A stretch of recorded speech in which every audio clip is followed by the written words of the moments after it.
our rate is listed at 5. The actual rate is right here where it says 0. This bar graph is going to show whether you're on rate or off rate. So if you're running at 5 gallons per acre, this will be black up here to this line, and this will be white over here, right? If it's reading low, the black bar graph won't make it up to 5. So if I go into there, you can change your rate. So I can change that to 10. I can change my pressure. So if I want to change my pressure, change that up to 50. I typically run between 40 and 60 PSI on the system, depending on how much wind I have and how big of droplets I want, right? The pressure is going to control your droplet size on a PWM machine, right? So if you go to higher pressure, droplets get smaller, more drift, but better coverage. Same thing going down. If I run down to say 30 PSI, droplets get bigger, less drift, but my coverage isn't as good.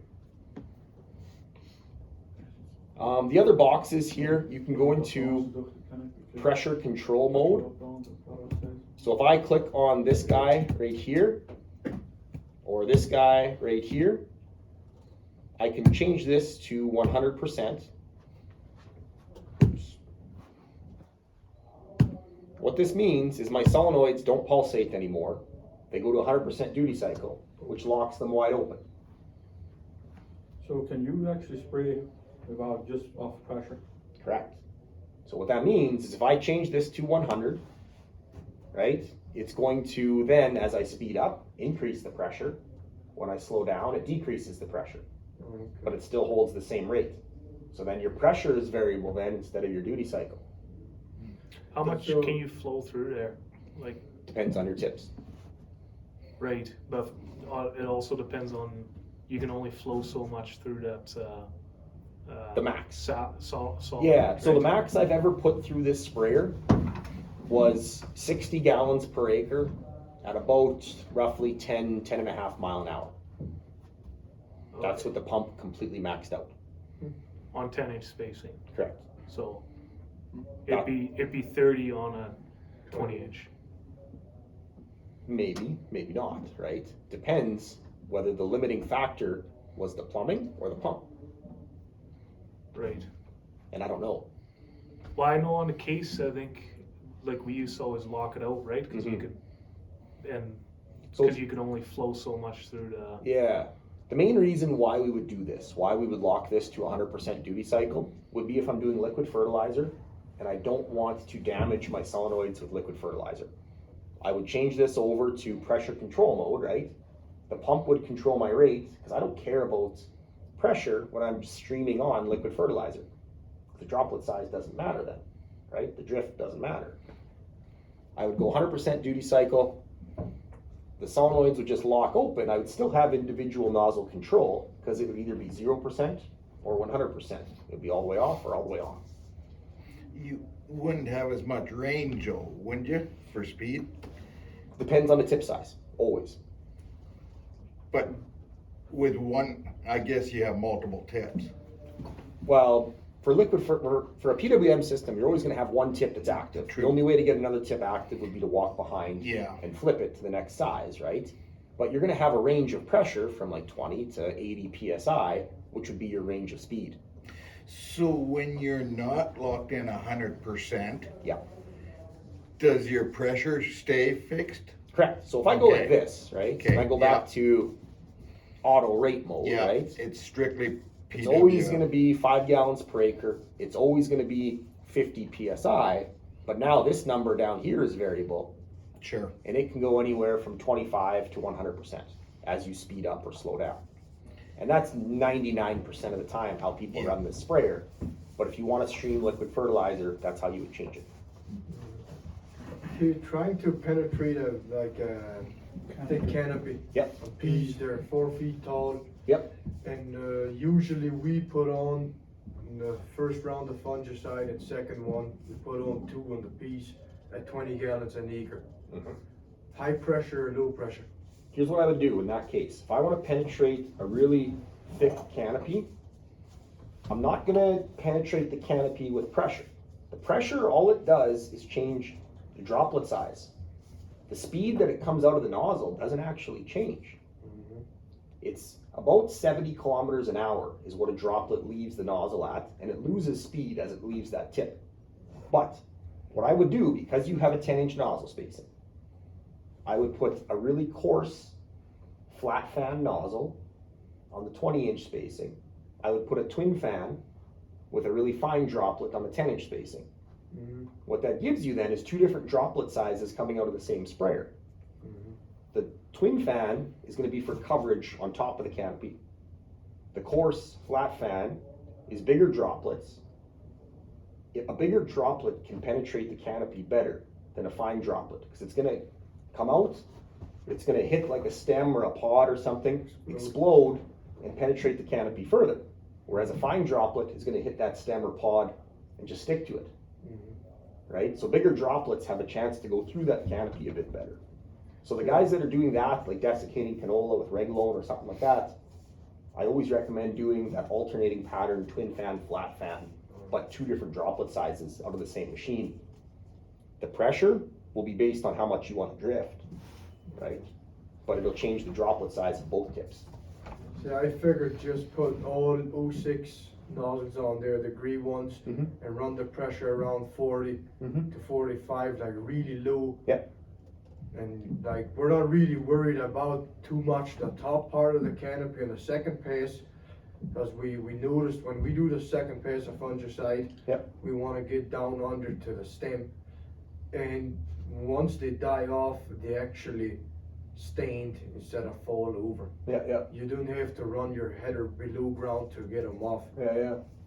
So we found out it's on the second pass, try and get down under with the fungicide. For sure. The other thing you can do, if you're running all 06 tips, run it as close to the top of the canopy as possible. Because the closer that tip is to the target, the faster those droplets are flying, right? So you can, if it's going faster, there's a better chance it's going to penetrate more. But that's because of your boom height, not necessarily the size of the droplet. In that case, we actually run everything around 15 inch. And windy, you bring it down to 12, 11. But then you really got to be careful. So be careful on that if you do the alternating design like I'm telling you. Because if you run your alternating design, you still need 100% overlap though, but on 20-inch spacing. Which means you're only at a 20-inch boom height. We actually tried it, but it's we don't like the drift that's coming out, the fine nozzles. If you got the twin fan, the holes are smaller. Because, but there's too much drift on it. We actually have them on now. 100%. We don't like that. Like spraying's a trade-off. You never do a perfect job. Where, you know, if you want to have good drift control, but also good coverage, you know, you can have one or the other, but somewhere in the middle is where we try to be. But if you have a really low boom, that's kind of the X factor that will control that drift, but still get good coverage by running a finer droplet. That answer your question? Or just confuse you more? No, I know what you're talking about. Okay. Next button on here is this picture of the square going down onto the field. What that means is a variable rate map. So I think we did that on your sprayer last year.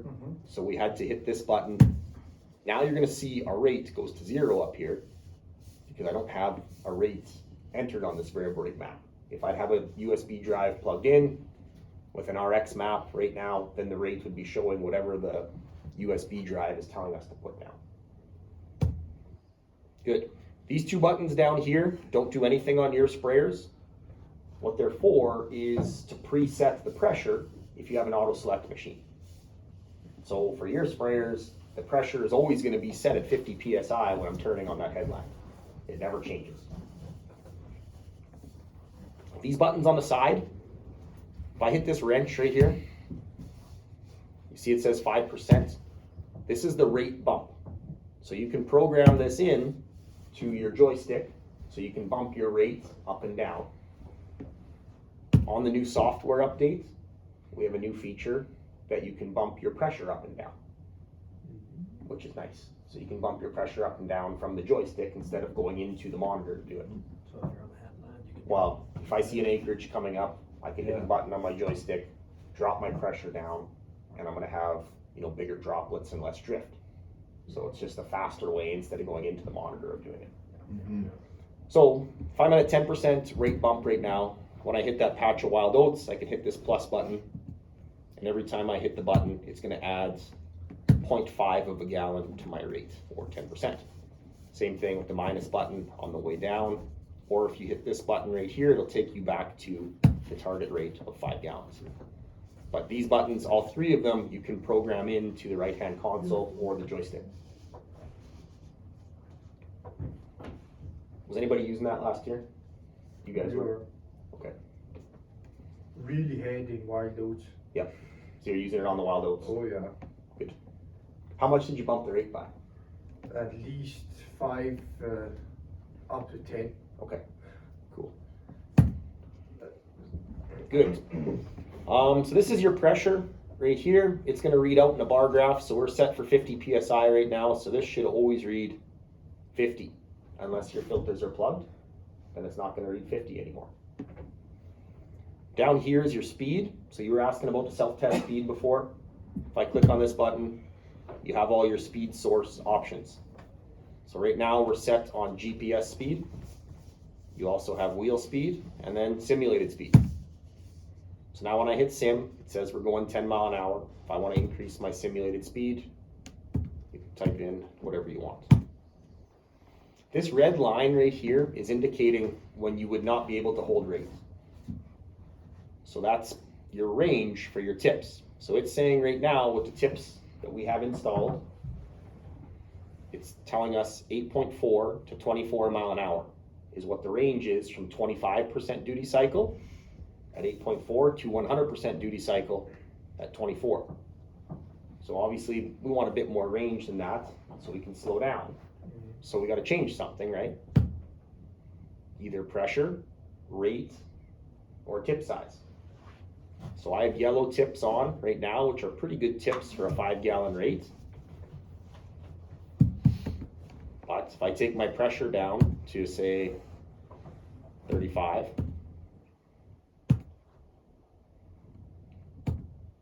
you'll see the speed range has changed now down to 7.1 instead of 8.4 where it was, right? Because we lowered our pressure. If I change my rate up to say 10,